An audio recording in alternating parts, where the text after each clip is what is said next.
Okay guys, we need to have a serious talk. Uh-oh. We saw on Friday one of the worst days in the stock market this whole year. And this may just be things to come. September is historically one of the worst months in the whole stock market. Now there's a lot of things that may be very negative and it may be showing us that we might be going much lower. Now if you trade us Friday, you guys know we make money either way. We don't care. I almost closed the day around $70,000 on Friday, taking advantage of us going down. If you're a trader, don't worry, we got you. We're gonna make money. So hit the link in the bio, join Discord, and thank me later. Because if you got child support, don't worry, we got you. We make sure that your child support will be paid for. September being one of the worst months out there, I also find a very scary chart. We see this VIX chart from 2008 compared to what it is now. Now, a lot of people might be thinking, hey, Antonio, you can't compare 2008 to now. Things are different. That was, homes crashing, prices of homes going down, people losing their life savings. And guess what, guys? We're seeing on Zillow month after month that homes keep losing their value. We're seeing month after month mortgages that keep going higher. So, okay, sure, it might not be the exact same thing, but we're very similarly could be heading to the same result. I've talked about this many times before. The results can be very similar even if the cause is very different. And the cause currently will be inflation. And not just that, if you look at the whole global economies, China might be coming down to a huge recession due to people not having enough money for their homes, home prices crashing, their whole real estate being just a complete huge Ponzi scheme, which I've talked about on the channel. Let's go over to Europe.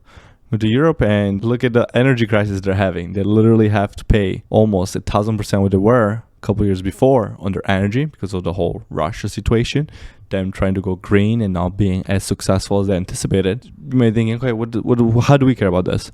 We have to understand the stock market, it's invested by also a lot of Chinese investors, a lot of European investors.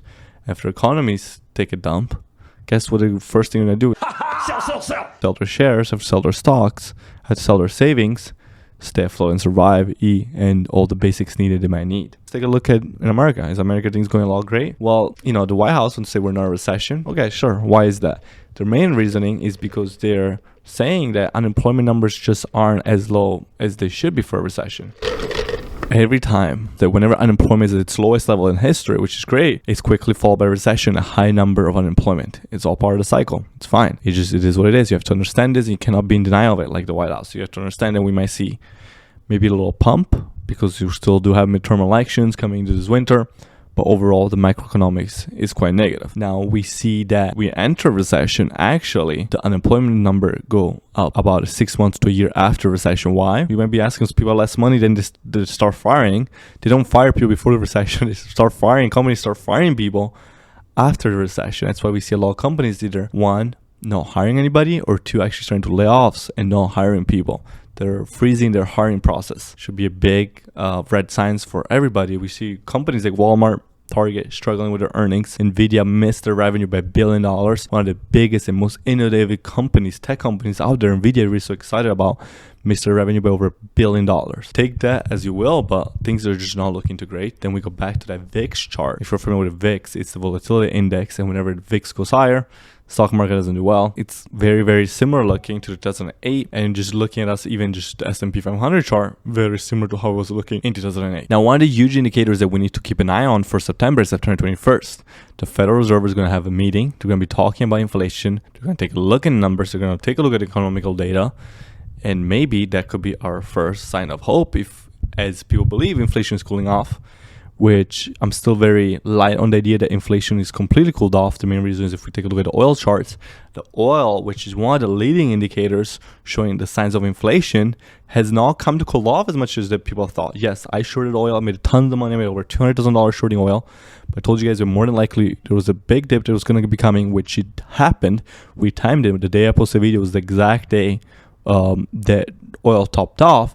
I closed my position, and when I told you I closed my position on the Instagram channel, it was like almost very near the exact day of the bottom. And now oil seems to be rallying back up and kind of ready for a secondary push.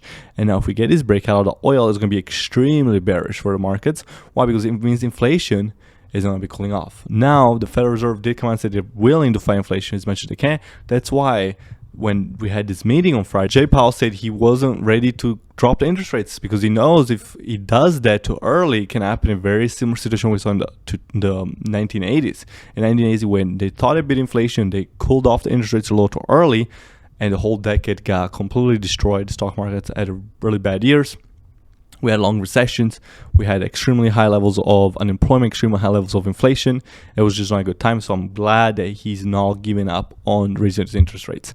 I think keeping the interest rates high longer is better in the long-term play. Even if the stock market might not like it, I'm happy that they're sticking by those guns still. Another point I'll be looking at is the DXY chart, which is the dollar index with their dollar as well. It means people are keeping dollars on the side rather than investing in the markets and in other real estate and other things like that. So I will be keeping still my eye on the DXY, which is still pushing higher.